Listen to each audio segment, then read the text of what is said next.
ಇವರೆಲ್ಲರ ಮುಂದೆ ನಾವು ಕೊನೆಯಲ್ಲಿ ಮಾತನಾಡಬೇಕಾಗಿರೋದ್ರಿಂದ ಇವರೆಲ್ಲರೂ ಮಧ್ಯೆ ನಿರ್ಗಮಿಸಬೇಕಾಗಿದೆ. ಹೀಗಾಗಿ ಅವರ ಗಮನಕ್ಕೆ ನ್ಯಾಯಾಧೀಶರು ಯಾವಾಗಲೂ ತೀರ್ಮಾನ ಹೇಳೋದು ವಕೀಲರು ವಾದ ವಿವಾದ ಮಂಡನೆ ಮಾಡಿದ ಮೇಲೆ.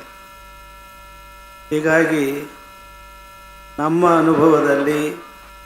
ಅನುಭವಕ್ಕೆ ಬಂದಂಥ ಕೆಲವು ವಿಚಾರಗಳನ್ನು ಎಲ್ಲ ನ್ಯಾಯಾಧೀಶರ ಗಮನಕ್ಕೆ ನಾವು ತರಬೇಕು ಅಂತ ಬಯಸಿ ಮಧ್ಯೆ ಮಾತನಾಡ್ತಾ ಇದ್ದೀವಿ. ಪ್ರಜಾಪ್ರಭುತ್ವದಲ್ಲಿ 3 ಪ್ರಸಿದ್ಧ ಅಂಗಗಳು ಅಂತ ಹೇಳಿದರೆ ಶಾಸಕಾಂಗ, ಕಾರ್ಯಾಂಗ ಮತ್ತು ನ್ಯಾಯಾಂಗ. ಮೊನ್ನೆ ಯಾರೋ ಪ್ರಶ್ನೆ ಕೇಳಿದರು, ಈ 3 ಅಂಗಗಳಲ್ಲಿ ಯಾವುದು ಹೆಚ್ಚು ಅಂತ ಹೇಳಿ, ಯಾವುದು ಮುಖ್ಯ ಅಂತ ಹೇಳಿ. ನಾವು ವಿಚಾರಣೆ ಮಾಡಿ ಹೇಳಿದ್ದು ಅಂದರೆ ಯಾವುದೂ ಹೆಚ್ಚಲ್ಲ, ಯಾವುದೂ ಕಡಿಮೆಯಲ್ಲ. ಒಂದು ತ್ರಿಕೋಣ ಇದ್ದ ಹಾಗೆ, ತ್ರಿಕೋಣದಲ್ಲಿ 3 ಡಿಗ್ರಿಗಳು ಸಮನಾಗಿರ್ತವೆ, 60 ಡಿಗ್ರೀಸ್. ಹಾಗೆ ಕಾರ್ಯಾಂಗ, ನ್ಯಾಯಾಂಗ, ಶಾಸಕಾಂಗ ಇವೆಲ್ಲವೂ ಒಂದಕ್ಕೊಂದಕ್ಕೆ ಚೆಕ್ ಆ್ಯಂಡ್ ಬ್ಯಾಲೆನ್ಸ್ ಅಂತ ಹೇಳ್ತಾರೆ, ಹಾಗೆ ಅಂತ ಹೇಳಿದ್ವಿ. ಇದು ಪ್ರಜಾಪ್ರಭುತ್ವದಲ್ಲಿರ್ತಕ್ಕಂಥ ವ್ಯವಸ್ಥೆ, ಸಂವಿಧಾನದ ಅಡಿಯಲ್ಲಿ ರೂಪಿತವಾಗಿರ್ತಕ್ಕಂಥದ್ದು. ಪ್ರಜಾಪ್ರಭುತ್ವ ಇಲ್ಲದೇ ಇದ್ದಂಥ ಕಾಲದಲ್ಲಿ, ರಾಜ ಮಹಾರಾಜರುಗಳ ಕಾಲದಲ್ಲಿ ಹಿಂದೆ ನ್ಯಾಯಾಂಗ ವ್ಯವಸ್ಥೆ ಇರಲಿಲ್ವೇ ಅನ್ನೋ ಪ್ರಶ್ನೆಗೆ ನಮ್ಮ ಒಂದು ಉತ್ತರ ಹೀಗಿದೆ. ಕಲ್ಹಣನ ರಾಜತರಂಗಿಣಿ ಅಂತ ಒಂದು ಗ್ರಂಥ ಇದೆ. ಜನಸಾಮಾನ್ಯರಿಗೆ, ಸಂಸ್ಕೃತ ಬಾರದವರಿಗೆ ಗೊತ್ತಿರಲಿಕ್ಕಿಲ್ಲ. ಕಲ್ಹಣನ ರಾಜತರಂಗಿಣಿ, ಅದರಲ್ಲಿ ಒಂದು ವಿಶೇಷ ಘಟನೆ ಬರುತ್ತೆ. ಒಂದು ಸ್ಥಳದಲ್ಲಿ ದೇವಾಲಯವನ್ನು ನಿರ್ಮಾಣ ಮಾಡಲಿಕ್ಕೆ ಅಧಿಕಾರಿಗಳು ಮುಂದಾಗ್ತಾರೆ. ಅವರು ಆಯ್ಕೆ ಮಾಡಿಕೊಂಡಂಥ ಸ್ಥಳದಲ್ಲಿ ಒಬ್ಬ ಚರ್ಮಕಾರ, ಅಂದರೆ ಚಪ್ಪಲಿಯನ್ನು ಹೊಲಿತಕ್ಕಂಥವನು, ಆ ಬಡವನ ಒಂದು ಗುಡಿಸಲು ಇರುತ್ತೆ. ಆ ಜಾಗದಲ್ಲಿ ದೇವಸ್ಥಾನ ಕಟ್ಟಬೇಕು ಅಂತ ಹೇಳಿ ಅಧಿಕಾರಿಗಳು ತೀರ್ಮಾನ ಮಾಡಿರ್ತಾರೆ. ಅವನು ಚರ್ಮಕಾರ ವಿರೋಧಿಸ್ತಾನೆ. ಆದರೂ ಅಧಿಕಾರಿಗಳು ಭಾಳ ದೌರ್ಜನ್ಯ ಮಾಡಿದ್ರಿಂದ ಅವನು ದುಃಖಿತನಾಗಿ, ಭಯಭೀತನಾಗಿ ಮಹಾರಾಜರ ಹತ್ರ ಹೋಗ್ತಾನೆ. ಮಹಾರಾಜ ಚಂದ್ರಪೀಡ ಅಂತ ಹೇಳಿ ಇದ್ದವನು ಮಹಾರಾಜ, ಯುವರಾಜ, ಮತ್ತು ಅವನು ಮುಂದೆ ಮಹಾರಾಜನ ಆಗ್ತಾನೆ. ಅಲ್ಲಿ ಹೋಗಿ ತನ್ನ ಕಷ್ಟ ಹೇಳ್ಕೊಳ್ತಾನೆ. ಅವನ ಕಷ್ಟವನ್ನು ಆಲಿಸಿದಂಥ ಮಹಾರಾಜ ಅಧಿಕಾರಿಗಳೆಲ್ಲನೂ ಕರೆಸಿ ಏನು ನಿರ್ದೇಶನ ಕೊಡ್ತಾನೆ ಅಂದರೆ, ಅವನು ಕಟ್ಟಾಕಿ ಹೊಡೆದು ಅವನ ಗುಡಿಸನ್ನೆಲ್ಲ ಸುಟ್ಟು ಹಾಕಿ ದೇವಸ್ಥಾನ ಕಟ್ಟ್ರಿ ಅಂತ ಹೇಳಲ್ಲ. ಅವನೇನು ಹೇಳ್ತಾನೆ, ನಿಯಮ್ಯತಾಂ ವಿನಿರ್ಮಾಣಂ ಯದ್ವ ಅನ್ಯತ್ರ ವಿಧೀಯತಾಂ. ಕೂಡಲೇ ನೀವು ದೇವಸ್ಥಾನ ಕಟ್ಟೋದನ್ನು ನಿಲ್ಲಿಸ್ಬೇಡಿ, ಆ ಜಾಗದಲ್ಲಿ ಮಾಡೋಕ್ಕೆ ಹೋಗಬೇಡಿ, ಈ ಬಡವನ ಗುಡಿಸಲನ್ನು ಏನೂ ಮಾಡೋಕ್ಕೆ ಹೋಗಬೇಡಿ. ನಿಯಮ್ಯತಾಂ ವಿನಿರ್ಮಾಣಂ ಯದ್ವ ಅನ್ಯತ್ರ ವಿಧೀಯತಾಂ, ಇಲ್ಲ ಬೇರೆ ಕಡೆ ಮಾಡಿ. ಯೇ ದ್ರಷ್ಟಾರಃ ಸದಸತಾಂ ತೇ ಧರ್ಮ ವಿಗುಣಾ ಕ್ರಿಯಾ ವಯಮೇವ ವಿದದ್ಮಶ್ಚೇತ್ ಯಾತು ನ್ಯಾಯೇನ ಕೋಧ್ವನ ಅಂತಂದು. ಸತ್ಯ ಅಸತ್ಯ ಇದನ್ನು ಪರಿಶೀಲನೆ ಮಾಡ್ತಕ್ಕಂಥ ನಾವೇನೇ ಅಧರ್ಮದ ಕಾರ್ಯದಲ್ಲಿ ತೊಡಗಿದರೆ ಯಾತು ನ್ಯಾಯೇನ ಕೋಧ್ವನ, ಬೇರೆ ಜನರು ಯಾರು ಸತ್ಯ ಧರ್ಮದಲ್ಲಿ ಅವರು ಮುನ್ನಡೀತಾರೆ ಪೂರ್ಣ ನಿಲ್ಲಿಸ್ಬಿಡಿ ಅಂತ ಹೇಳ್ತಾನೆ. ಇದು ರಾಜಪ್ರಭುತ್ವದಲ್ಲಿ ಆದಂಥ ತೀರ್ಮಾನ. ಇದು ರಾಜ ತನ್ನ ಆಡಳಿತದಲ್ಲಿ ಏನು ಬೇಕಾದರೂ ಮಾಡ್ಬೋದಾಗಿತ್ತು. ಅದು ಪ್ರಜಾಪ್ರಭುತ್ವ ಅಲ್ಲ, ಅದು ಆಗಿನ ಕಾಲದಲ್ಲಿ. ರಾಜಪ್ರಭುತ್ವ ಇದ್ದರೂ ಕೂಡ ಧರ್ಮದ ವಿವೇಚನೆ ಆಗಿನ ರಾಜ ಮಹಾರಾಜರುಗಳಿಗೆ ಇದ್ದದ್ದನ್ನು ಕಲ್ಲಣದ ರಾಜತರಂಗಿಣಿ ಗ್ರಂಥ ದಾಖಲಿಸುತ್ತೆ. ಅದರಿಂದ ಆ ಚರ್ಮಕಾರ ಮಹಾರಾಜರ ಆ ತೀರ್ಮಾನವನ್ನು ಆಲಿಸಿ ಪುಳಕಿತನಾಗಿ ಅವರಿಗೆ ನಮಸ್ಕಾರ ಮಾಡಿ, ಮಹಾಪ್ರಭು ತಮ್ಮ ಈ ನಿರ್ಣಯಕ್ಕೆ ನಾನು ತಲೆಬಾಗ್ತೀನಿ, ನಂದೇನದು ಗುಡಿಸಲಿದೆ, ನಂದೇ ಅದು ಅರಮನೆ ಅಂತ, ತಮಗೆ ಹೇಗೆ ಅರಮನೆನೋ ಗುಡಿಸಲು ನನಗೆ ಅರಮನೆ, ಅದರ ಮೇಲೆ ತಮ್ಮ ಆದೇಶ ಏನಿದೆ ಇವತ್ತು ತೀರ್ಮಾನ ಮಾಡಿದ್ದು, ಆ ಆದೇಶಕ್ಕೆ ತಲೆಬಾಗಿ ನಾನು ಆ ಜಮೀನನ್ನು ಬಿಟ್ಕೊಡ್ತೀನಿ, ತಮಗೆ ಅರ್ಪಣೆ ಮಾಡ್ತೀನಿ ಅಂತ ಅವನು ಒಪ್ಕೊಳ್ತಾನೆ. ಅವನು ಆಗ ಚಂದ್ರಪೇಡ ಅವನ ಭಾವುಕತೆಗೆ ಮೆಚ್ಚಿ ಸೂಕ್ತ ಪರಿಹಾರವನ್ನು ಅವನಿಗೆ ನೀಡಿ ಗೌರವಿಸಿ ಕಳಿಸ್ತಾನೆ. ಇದು ರಾಜಪ್ರಭುತ್ವದಲ್ಲಿ ಇದ್ದಂಥ ನ್ಯಾಯ ವಿಚಕ್ಷಣತೆ. ಪ್ರಜಾಪ್ರಭುತ್ವದಲ್ಲಿ ಮಾತ್ರ ಇದೆ, ಹಿಂದೆ ಇರಲಿಲ್ಲ ಅಂತ ಅಲ್ಲ. ಹಿಂದೆ ಧರ್ಮಶಾಸ್ತ್ರಗಳು ಅಂತ ಇದ್ದವು. ಧರ್ಮ ಅಂತಂದರೆ ರಿಲಿಜನ್ ಅಲ್ಲ, ಒಂದು ನಡತೆ, ಒಂದು ಶಿಸ್ತು, ಬದುಕಿನ ಶಿಸ್ತು, ಒಂದು ನ್ಯಾಯ ಮಾರ್ಗ. ಇದನ್ನು ನಾವು ಈ ಒಂದು ಘಟನೆಯಿಂದ ಮನಗಾಣಬಹುದಾಗಿದೆ. ಇನ್ನು ಮೊನ್ನೆ ನಾವು ನಿಮಗೆ ಕರೆ ಕೊಟ್ವಿ. ಏನದು? ಹೆತ್ತ ತಂದೆ ತಾಯಿಗಳ ವಿರುದ್ಧ ಯಾವ ಮಕ್ಕಳಾಗಲಿ ಹೆಣ್ಣು ಮಕ್ಕಳಾಗಲಿ ನಮಗೆ ಆಸ್ತಿಯಲ್ಲಿ ಪಾಲಿದೆ ಅಂತ ಹೇಳಿ ನೀವು ನ್ಯಾಯಾಲಯದಲ್ಲಿ ತಮ್ಮ ಹಕ್ಕನ್ನು ಚಲಾಯಿಸ್ಲಿಕ್ಕೆ ಹೋಗಬಾರದು ಅಂತ ನಾವು ನಿಮಗೊಂದು ಕಿವಿ ಮಾತು ಹೇಳಿದ್ದೀವಿ. ಯಾರ್ಯಾರು ಈಗಾಗಲೇ ದಾಖಲಿಸಿದರೋ ಆ ಕೇಸುಗಳನ್ನು ವಾಪಸ್ ತೆಗೆದುಕೊಳ್ಳೋ ಪ್ರಯತ್ನ ಮಾಡಿ. ಇದು ಕಾನೂನು ಬಾಹಿರ ಅಂತ ಗೊತ್ತು, ಕಾನೂನಿನ ವಿರುದ್ಧವಾಗಿ ನಾವು ಹೇಳ್ತಾ ಇದ್ದೀವಿ ಅಂತ ಗೊತ್ತು. ಆದರೆ ನೀವೇ ರಾಜಿ ಮಾಡಿಕೊಂಡ್ರೆ ಯಾವ ನ್ಯಾಯಾಲಯವೂ ಸಹ ಅಡ್ಡು ಬರಲ್ಲ. ಹೀಗಾಗಿ ಯಾರಾದರೂ ಹಾಗೆ ಮಾಡಿಕೊಡೋರಿದ್ದರೆ ನೀವು ಬನ್ನಿ ಅಂತ ಹೇಳಿ ನಾವು ಈ ದಿನ ಒಂದು ಪ್ರಕರಣವನ್ನು, 30 ವರ್ಷಗಳ ಪ್ರಕರಣ, ಅದು 16 ಕೇಸುಗಳು ಪರಸ್ಪರ ಇಲ್ಲಿ ಕೆಳಗಿನ ನ್ಯಾಯಾಲಯಗಳಲ್ಲಿ ಮತ್ತು ಈಗಲೂ ಉಚ್ಚ ನ್ಯಾಯಾಲಯದಲ್ಲಿ 2 ಕೇಸುಗಳು, ಒಟ್ಟು 12 ಕೇಸುಗಳಿವೆ. ಅವುಗಳನ್ನ ಬೆಳಗ್ಗೆ ನಾವು 11 ಗಂಟೆಗೆ ಪರ ವಿರುದ್ಧ ವಕೀಲರನ್ನು ಕರೆಸಿ, ಆ ಪಾರ್ಟಿಗಳನ್ನು ಕರೆಸಿ ಸಂಜೆ 4 ಗಂಟೆವರೆಗೆ ವಿಚಾರಣೆ ಮಾಡಿ 30 ವರ್ಷಗಳ ಆ ಕೇಸನ್ನು ಸುಮಧುರವಾಗಿ, ಭಾಳ ಹಠ ಮಾಡಿದರೂ ಸಹ ಅವರಿಗೆ ವಿವೇಕದ ಮಾತುಗಳನ್ನು ಹೇಳಿ ನಾವು ಮಾಡಿದ ತೀರ್ಮಾನವನ್ನು ಮಾನ್ಯ ಉಚ್ಚ ನ್ಯಾಯಾಲಯದ ಎಲ್ಲ ನ್ಯಾಯಾಧೀಶರು, ಸ್ಥಳೀಯ ನ್ಯಾಯಾಧೀಶರ ಗಮನಕ್ಕೆ ತರಲಿಕ್ಕೆ ನಮಗೆ ಬಹಳ ಸಂತೋಷ ಆಗ್ತಾಯಿದೆ. ಆ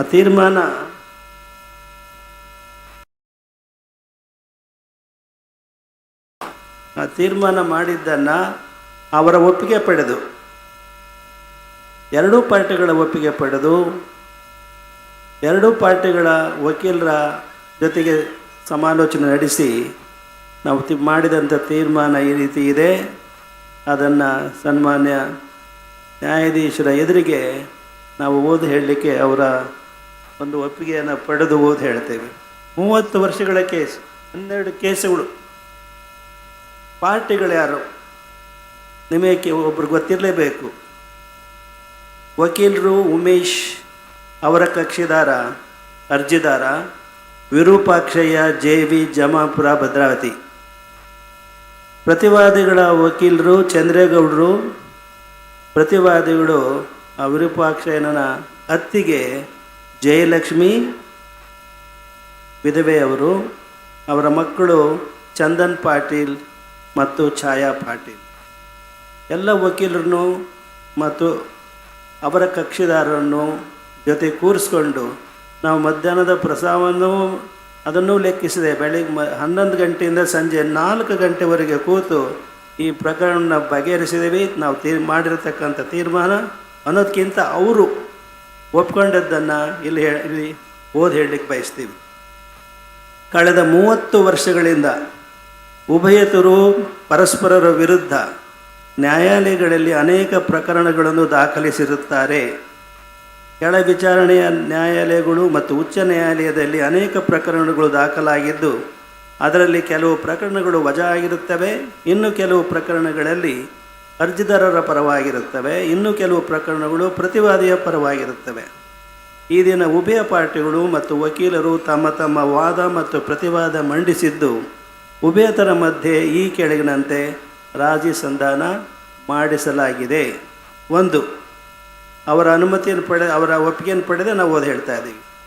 ಏಕೆ ಕಾನೂನಿನಲ್ಲಿರುವ ನಿವೇಶನ ವಿಸ್ತೀರ್ಣ 16x80 ಇದನ್ನು ಪ್ರತಿವಾದಿಗಳಾದ ಶ್ರೀಮತಿ ಜಯಲಕ್ಷ್ಮಿಯವರು ಅರ್ಜಿದಾರರಾದ ವಿರೂಪಾಕ್ಷಯ್ಯ ಇವರಿಗೆ ಬಿಟ್ಟುಕೊಡತಕ್ಕದ್ದು. ಇದಕ್ಕೆ ಸಂಬಂಧಿಸಿದಂತೆ ಈ ನಿವೇಶನ ಜಂಟಿ ಖಾತೆಯಲ್ಲಿದ್ದು, ಜಯಲಕ್ಷ್ಮಿ ಮತ್ತು ಅವರ ಮಕ್ಕಳು ಹಕ್ಕು ಖುಲಾಸೆ ಪತ್ರವನ್ನು ಬರೆದು ಕೊಡತಕ್ಕದ್ದು. 2ನೇ ತೀರ್ಮಾನ, ಜಯಲಕ್ಷ್ಮಿಯವರ ಜಮೀನು ಸರ್ವೆ ನಂಬರ್ ಡ್ಯಾಶ್ರಲ್ಲಿ ಇರ್ತಕ್ಕಂಥ ಜಮೀನಿನ ಪೂರ್ವ ದಿಕ್ಕಿನಲ್ಲಿರುವ ಅರ್ಜಿದಾರರ ನಿವೇಶನ ಏನಿದೆ ಅದಕ್ಕೆ ಲಗತ್ತೆಯಾಗಿ 10 ಗುಂಟೆ ಜಮೀನನ್ನು ವಿರೂಪಾಕ್ಷಯ್ಯ ಅವರಿಗೆ ಬಿಟ್ಟುಕೊಡತಕ್ಕದ್ದು. ಇನ್ನು 3ನೇ ತೀರ್ಮಾನ, ದೇವಸ್ಥಾನದ ಮಹೇಶ್ವರ ದೇವಸ್ಥಾನದ ಹತ್ತಿರ ಇರುವ ಸರ್ವೆ ನಂಬರ್ ಇಷ್ಟರಲ್ಲಿ ಅದು ಟೆನೆಂಟಿಗೆ ಹೋಗಿದೆ ದೇವಸ್ಥಾನಕ್ಕೆ. ಉಳಿದ ಜಮೀನನ್ನು ಇಬ್ಬರೂ ಸಮನಾಗಿ ಸ್ವಂತ ಖರ್ಚಿನಲ್ಲಿ ನಡೆಸ್ಕೊಂಡು ಅದು ರಿಜಿಸ್ಟರ್ ಮಾಡಿಸ್ಕೊಂಡು ಪರಸ್ಪರ ಸಮನಾಗಿ ಹಂಚ್ಕೊಳ್ತಕ್ಕದ್ದು. ಇನ್ನು 4ನೇದು ಕೊನೆ ತೀರ್ಮಾನ, ಉಭಯತರು ಸ್ಥಳೀಯ ಮತ್ತು ಉಚ್ಚ ನ್ಯಾಯಾಲಯಗಳಲ್ಲಿ ಇರುವ ಎಲ್ಲ ಪ್ರಕರಣಗಳನ್ನು ಅವರವರ ಖರ್ಚಿನಲ್ಲಿ ಹಿಂಪಡೆಯತಕ್ಕದ್ದು. ಅದಕ್ಕೆಲ್ಲರೂ ಸಹ ಸಹಿ ಮಾಡಿ ಒಪ್ಪಿಕೊಂಡಿದ್ದಾರೆ. ಸನ್ಮಾನ್ಯ ನ್ಯಾಯಾಧೀಶರು ಅವ್ರ ಕೆಲಸ ಹಗರಾಯಿತು ಅಂತ ನಾವು ಭಾವಿಸ್ತೀವಿ. ಇನ್ನು ಮಠಕ್ಕೆ ಸಂಬಂಧ ಕೆಲವು ಕೇಸುಗಳು, ಅದರ ಬಗ್ಗೆ ನಿಮ್ಮ ಗಮನಕ್ಕೆ ತರಲಿಕ್ಕೆ ವಕೀಲರಾದಂಥ ಸಂದೀಪ್ರವರು ಪ್ರಸ್ತಾಪ ಮಾಡಿದರು. ಇನ್ನೊಂದಿದೆ ಅಂಥ ಪ್ರಕರಣ, ನಮ್ಮ ಮಠದ ಕೇಸು. ನಾವಿಲ್ಲಿ ಇಲ್ಲಿ ಬಂದಿರತಕ್ಕಂಥ ನ್ಯಾಯಾಧೀಶರು ಅವರಲ್ಲಿ ನಾವು ಹೇಳೋದು ಅಂತಂದರೆ, ನಮ್ಮ ಕೇಸುಗಳು ಏನಾದರೂ ನಿಮ್ಮ ನ್ಯಾಯಾಲಯದಲ್ಲಿ ನಿಮ್ಮ ಬೆಂಚ್ನಲ್ಲಿ ಬಂದರೆ ಖಂಡಿತವಾಗಿಯೂ ನಮ್ಮ ಕೇಸನ್ನು ನೀವು ಅದನ್ನು ಏನು ಮಾಡಬಾರ್ದು, ತೀರ್ಮಾನ ಮಾಡಬಾರ್ದು. You must decline. ಇದು ನಾ ಈ ಕಾರ್ಯಕ್ರಮದಲ್ಲಿ ಭಾಗವಹಿಸಿದ್ದೀನಿ, ನಾನು ಸಿರಿಗೆರೆ ಗುರುಗಳ ಕೇಸನ್ನು ನಾನು ಹ್ಯಾಂಡಲ್ ಮಾಡಲ್ಲ ಅಂಥೇಳಿ ಬೇರೆ ಬೆಂಚಿಗೆ ನಾವು ಹಾಕಬೇಕು ಅಂತಂದು ನಾವು ಬಹಿರಂಗವಾಗಿ ಹೇಳಲಿಕ್ಕೆ ಬಯಸ್ತೀವಿ. ಯಾಕೆಂದರೆ ಶ್ರೀಶಾನಂದರವರು ಈ ಜಸ್ಟಿಸ್ ಇದರಲ್ಲ, ಅವರ ಮಾತುಗಳು ಬಹಳ ಅದ್ಭುತವಾದ ಮಾತುಗಳು. ಅವ್ರಿಗೆ ಕೇಳ್ತೀರಿ, ಈಗಾಗಲೇ ಕೇಳ್ತೀರಿ ಇನ್ನು ಮುಂದೆ. ಅವ್ರನ್ನ ಕರೆಸಲೇಬೇಕು ಅನ್ನೋ ಒಂದು ಅಭಿಲಾಷೆ ನಮಗೆ ಬಹಳ ಇತ್ತು. ಹೀಗಾಗಿ ನಾವು ಅವ್ರಿಗೆ ಹೇಳಿದ್ವಿ, ನಮ್ಮ ಕೇಸೇನಾದರೂ ನಿಮ್ಮ ಬೆಂಚ್ ಮುಂದೆ ಬಂದರೆ ಯು ಸಿಂಪ್ಲಿ ಡಿಕ್ಲೈನ್ ಇಟ್. ನಮಗೇನೋ ಫೇವರ್ ಮಾಡಿದ್ರಿ ಅಂತ ಆಗಬಾರದು, ಅದನ್ನು ಬೇರೆ ಬೆಂಚಿಗೆ ವರ್ಗಾಯಿಸಿ ಅಂತ ಹೇಳಿ ನಾವು ಅವರಿಗೆ ಹೇಳಿ ಇಲ್ಲಿ ಕರೆಸಿದ್ದೀವಿ. ನಿಮಗೆ ನಮ್ಮ ಮುಂದೆ ನಮ್ಮ ನ್ಯಾಯಪೀಠದಲ್ಲಾದಂಥ ಒಂದು ಕೇಸನ್ನು ಅವ್ರ ಗಮನಕ್ಕೆ ತರ್ತೀವಿ. 25-30 ವರ್ಷಗಳ ಹಿಂದೆ ಒಬ್ಬ ಹಳ್ಳಿಯ ಯುವಕ ಬಂದ ನಮ್ಮ ಹತ್ರ. ಏನು ದೂರದು ಅಂದರೆ, ಯಾರ ಮೇಲಪ್ಪ ದೂರು ಅಂದರೆ, ಅದು ಯಾರ ಮೇಲೂ ಅಲ್ಲ, ನನ್ನ ಜಮೀನು ನಮ್ಮ ಹೆಸರಿನಲ್ಲಿದೆ, ಅದನ್ನು ತಾವು ನನಗೆ ರಿಜಿಸ್ಟರ್ ಮಾಡಿಕೊಡ್ಬೇಕು ಅಂತ ಕೇಳಿದ. ಆಗ ನಮಗೆ ಆಶ್ಚರ್ಯ ಆಯಿತು, ಅವನ ಜಮೀನು ನಮ್ಮ ಹೆಸರಿಗೆ ಹೇಗೆ ಬಂತು ಅಂತ ಹೇಳಿ ಎಲ್ಲ ವಿಚಾರಣೆ ಮಾಡಿದ ಮೇಲೆ ಗೊತ್ತಾಯಿತು, ಅವರ ಅಪ್ಪ ನಮ್ಮ ಗುರುಗಳ ಕಾಲದಲ್ಲಿ ಶ್ರೀ ಶಿವಕುಮಾರ ಶಿವಾಚಾರ್ಯ ಮಹಾಸ್ವಾಮಿಗಳವರ ಕಾಲದಲ್ಲಿ ಮಠಕ್ಕೆ ಬಂದು, ಬುದ್ಧಿ ನನ್ನ ಮಗ ಭಾಳ ಉಡಾಳ, ಎಲ್ಲಿ ನಾನು ಮಾಡಿದ ಆಸ್ತಿಯನ್ನು ಕಳೆದು ಬಿಡ್ತಾನೋ ಅನ್ನೋ ಆತಂಕ ನನಗೆ ಉಂಟಾಗಿದೆ, ತಾವೇ ನನಗೇನಾದರೂ ಸಲಹೆ ಕೊಡಬೇಕು ಅಂತ ಕೇಳ್ಕೊಂಡ. ಆಗ ಈ ಟೆನೆನ್ಸಿ ಅದು ಇದು ಏನಿರಲಿಲ್ಲ ಆಗಿನ ಕಾಲದಲ್ಲಿ. ಆಗ ದೊಡ್ಡ ಗುರುಗಳು, ನಿನ್ನ ಜಮೀನು ನಮ್ಮ ಹೆಸರು ಬರೆದು ಬಿಡೋ ಅಂತ ಹೇಳಿ, ನಿನ್ನ ಮಗ ಮಾರಾಟ ಮಾಡಲಿಕ್ಕೆ ಬರಲ್ಲ ಅಂತ ಹೇಳಿ ಗುರುಗಳು ತಮ್ಮ ಹೆಸರಿಗೆ ಜಮೀನು ಬರೆಸ್ಕೊಂಡಿದ್ದಾರೆ. ಗುರುಗಳ ನಂತರ ನಮ್ಮ ಹೆಸರಿಗೆ ಖಾತೆ ಆಗಿದೆ ಅದು. ಈಗ ಅವನು ಅದು ಖಾತೆ ಬದಲಾವಣೆ ಮಾಡಿ ನನಗೆ ರಿಜಿಸ್ಟರ್ ಮಾಡಿಕೊಡಿ ಅಂತ ಕೇಳ್ತಾ ಇದ್ದಾನೆ. ಅದೆಲ್ಲ ನಾವು ವಿಚಾರ ಮಾಡಿದಾಗ ಅವರ ಅಪ್ಪ ಮಠಕ್ಕೆ ದಾನವಾಗಿ ಕೊಟ್ಟಂಥ ಜಮೀನಲ್ಲ, ಅದನ್ನು ತನ್ನ ಜಮೀನನ್ನು ರಕ್ಷಣೆ ಮಾಡಿಕೊಳ್ಳೋ ದೃಷ್ಟಿಯಿಂದ ಗುರುಗಳಿಗೆ ಬರೆದದ್ದು ಅನ್ನೋದು ನಮಗೆ ಖಚಿತ ಆಗಿ ಸುದೀರ್ಘವಾಗಿ ಅದನ್ನು ಮಾಹಿತಿ ಸಂಗ್ರಹ ಮಾಡಿ ನಾವು ಮಠದ ಕಾರ್ಯದರ್ಶಿಗೆ ತುಂಬ ಫಲವತ್ತಾದ ಬೆಲೆಯುಳ್ಳಂಥ 6 ಎಕರೆ ಜಮೀನನ್ನು ಅವನ ಹೆಸರಿಗೆ ರಿಜಿಸ್ಟರ್ ಮಾಡಿಕೊಡ್ಲಿಕ್ಕೆ ನಾವು ನಮ್ಮ ನ್ಯಾಯಪೀಠದಲ್ಲಿ ತೀರ್ಮಾನ ಮಾಡಿದ್ವಿ. ಅದಾದ ಒಂದು 25-30 ವರ್ಷದ ಮೇಲೆ ಮನೆಗೆ 2-3 ವರ್ಷಗಳ ಹಿಂದೆ ಅದೇ ಊರಿನ ಒಬ್ಬ ಯಜಮಾನ ಬಂದ. ಯಾರ ಮೇಲೆ ದೂರು ಅಂತ ಕೇಳಿದ್ವಿ. ಯಾರ ಮೇಲೂ ಅಲ್ಲ ಬುದ್ಧಿ, ತಾವು ಈಗ 25-30 ವರ್ಷದಿಂದ ಬರೆದು ಕೊಟ್ಟಿದ್ರಲ್ಲ, ಹೊಳಲ್ಕೆರೆ ತಾಲೂಕಿನಲ್ಲಿ ಒಬ್ಬ ಚಂದ್ರಪ್ಪ ಅಂತ ಹೇಳಿ, ಅವನು ಮೊನ್ನೆ ಸತ್ತು ಹೋಗ್ಬಿಟ್ಟ.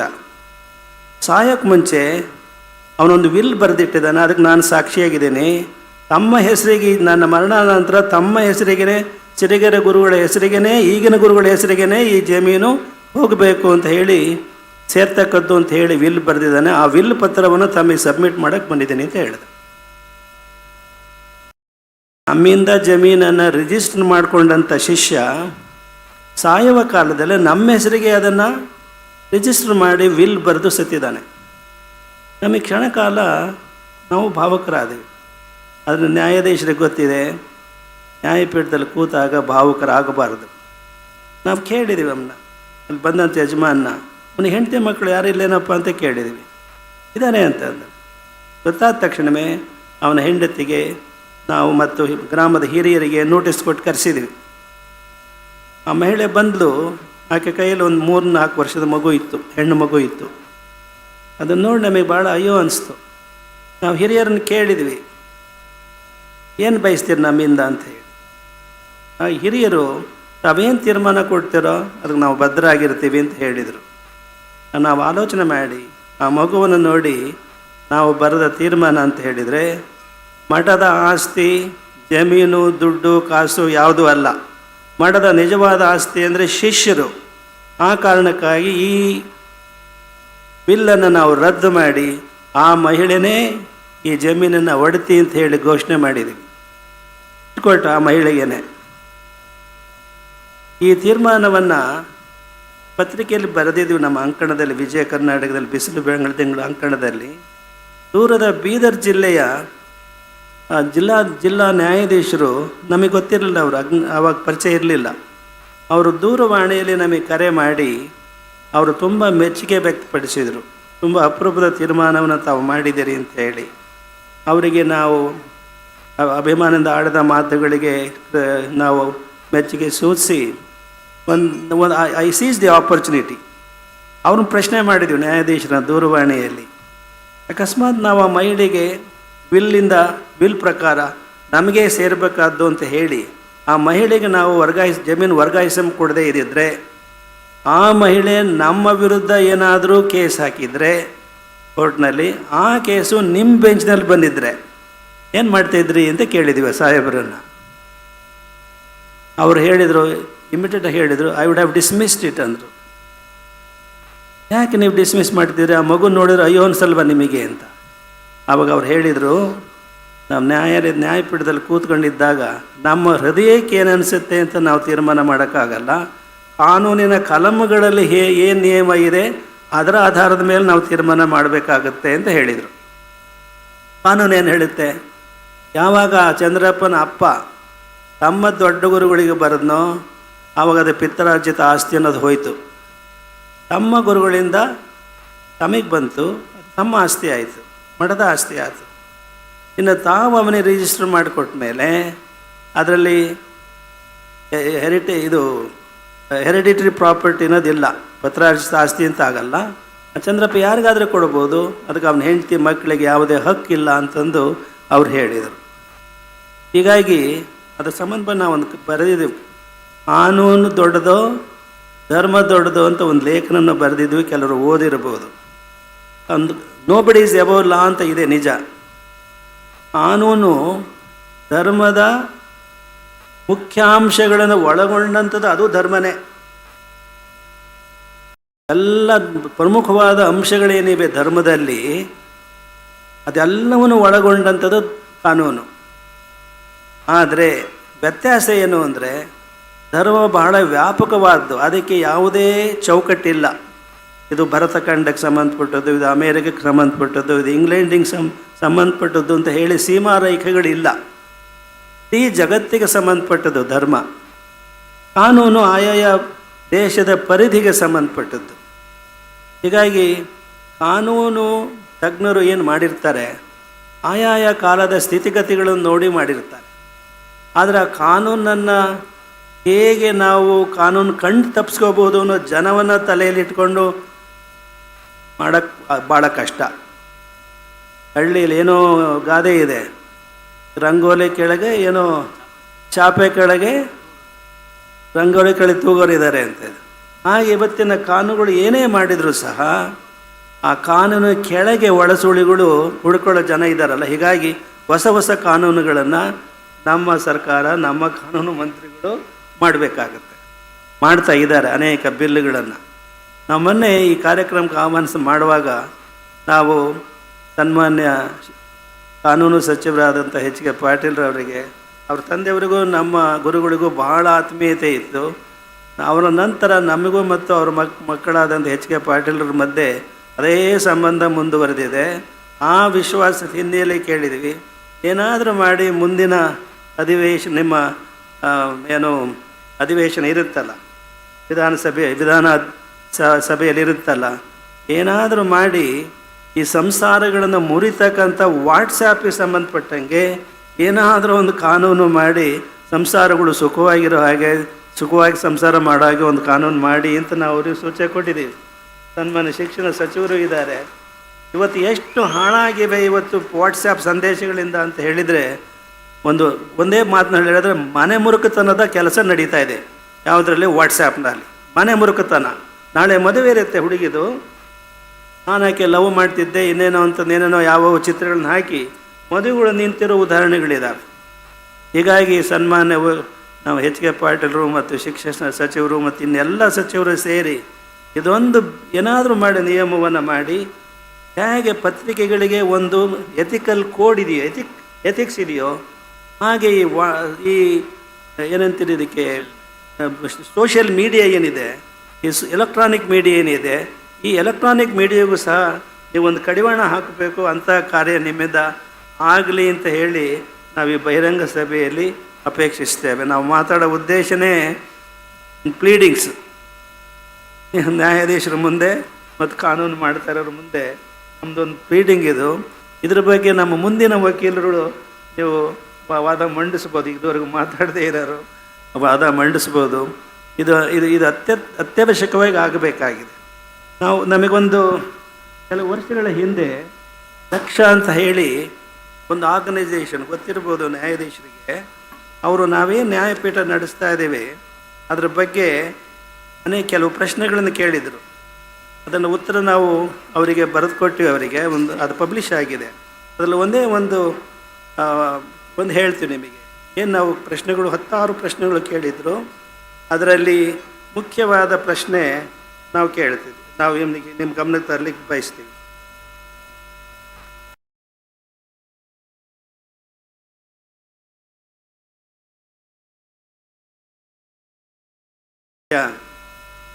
Due to role you play in helping people, have you ever found yourself in conflict with the police or authorities? How do you handle such situations? ನಾವು ಅದು ಕೊಟ್ಟ ಉತ್ತರ, yes, the police authorities are governed by certain rules, and the rules cannot handle all the situations in human relationship not noticed by the lawmakers. Laws are there to guide the public, but unfortunately they bind the enforcing authorities, leading to further conflicts, thus worsening the situation. Though I can't go against the laws of the country, I look at the issue from a different plane and try to provide natural justice by taking the parties to confidence.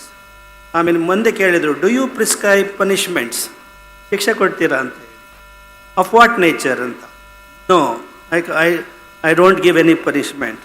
I do make the parties pay compensation to the sufferers. In the history of our mutt, there have been instances of giving punishments like social boycott, which is unlawful now in democracy.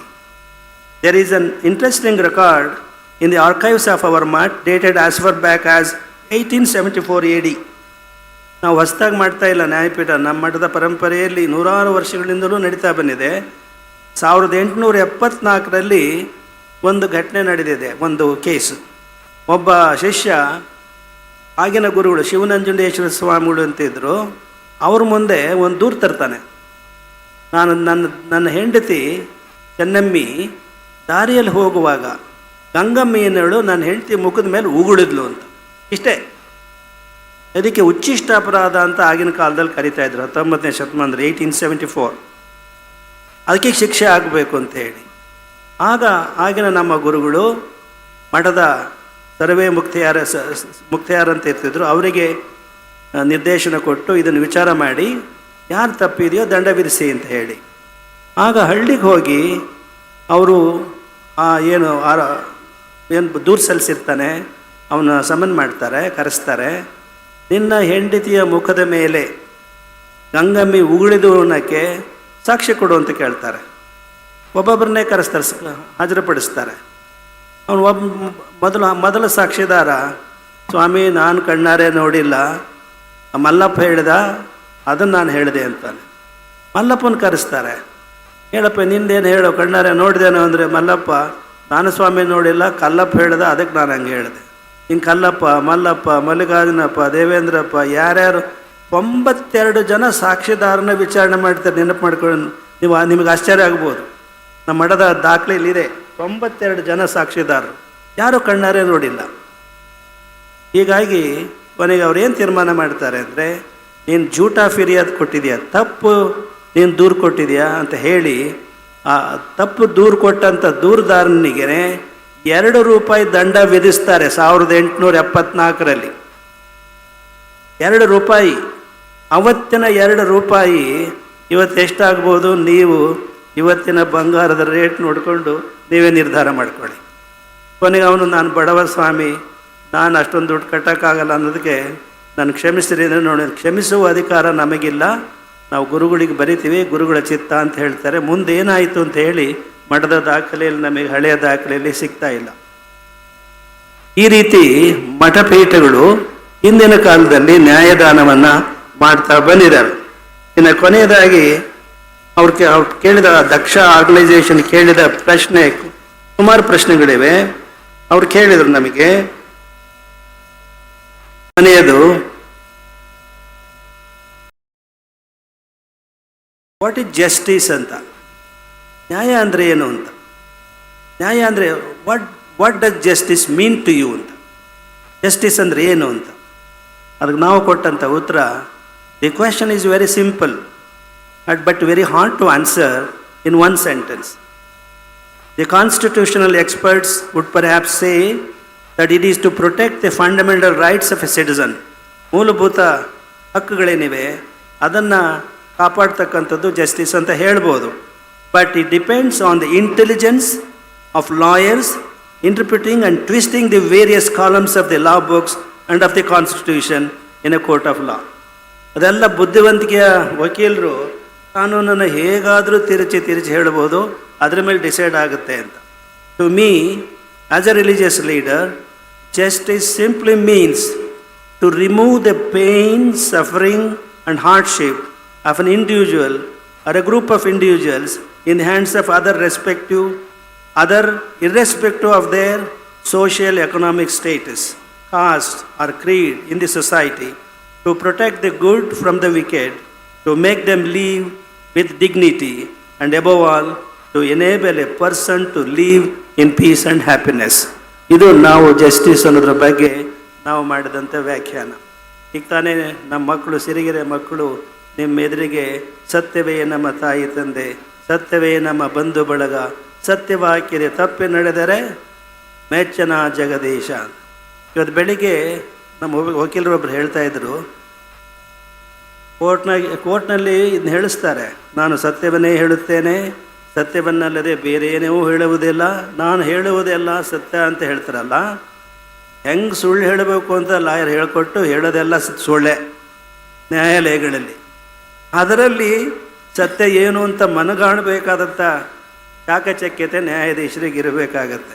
ಅವ್ರು ಹೇಳ್ತಾ ಇದ್ರು, ಕೋರ್ಟ್ನಾಗ ಹೇಳೋದಲ್ಲ ಸುಳ್ಳು, bar and ರೆಸ್ಟೋರೆಂಟ್ನಾಗ ಹೇಳೋದೆಲ್ಲ ಸತ್ಯ ಅಂತ.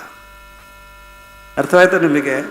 ಕೋರ್ಟ್ನಾಗ ಹೇಳೋದು ಎಲ್ಲ ಸುಳ್ಳು, ಬಾರ್ ಆ್ಯಂಡ್ ರೆಸ್ಟೋರೆಂಟ್ನಲ್ಲಿ ಹೇಳೋದು ಸತ್ಯ. ಇನ್ನು ನಾವಿಷ್ಟು ಮಾತುಗಳನ್ನು ಪೀಠಿಗೆ ಹೇಳಿ ಮುಂದೆ ನಮ್ಮ ವಕೀಲರು ಮತ್ತು ನ್ಯಾಯಾಧೀಶರು ತಮ್ಮ ವಿಚಾರಗಳನ್ನು ಮಂಡಿಸಲಿಕ್ಕೆ ಅವಕಾಶ ಮಾಡಿಕೊಡ್ತಿದೆ. ಅವರು ಬೇಗನೆ ಧಾರವಾಡಕ್ಕೆ ಹೋಗಬೇಕಾಗಿದೆ. ಹೀಗಾಗಿ ಅವ್ರು ನಾವು ಕರೆಸಬೇಕು ಅಂತ ಬಹಳ ವರ್ಷದಿಂದ ಇತ್ತು ನಮಗೆ. ಅದು ಶಿವನ ಇಚ್ಛೆ ಈಗ ಕೂಡಿ ಬಂದಿದೆ. ಅವರ ಮಾತುಗಳನ್ನು ನಾವು ಇದು ಕೇಳಿದ್ದೀವಿ, ಭಾಷಣಗಳನ್ನು, ವಿಡಿಯೋ ತುಣುಕುಗಳು ನೀವೆಲ್ಲ ಕೇಳಿರ್ಬೋದು. ಅದ್ಭುತವಾದ ಮಾತುಗಳು ಅವರವು.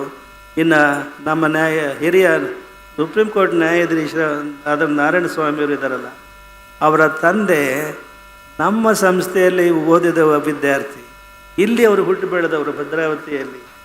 ಬಹಳ ಉನ್ನತ ಸ್ಥಾನವನ್ನು ಅವರು ಅಲಂಕರಿಸಿದ್ದಾರೆ. ಅವರು ಈ ಕಾರ್ಯಕ್ರಮದಲ್ಲಿ ಭಾಗವಹಿಸಿರೋದು ನಮಗೆ ತುಂಬ ಸಂತೋಷವಾಗಿದೆ.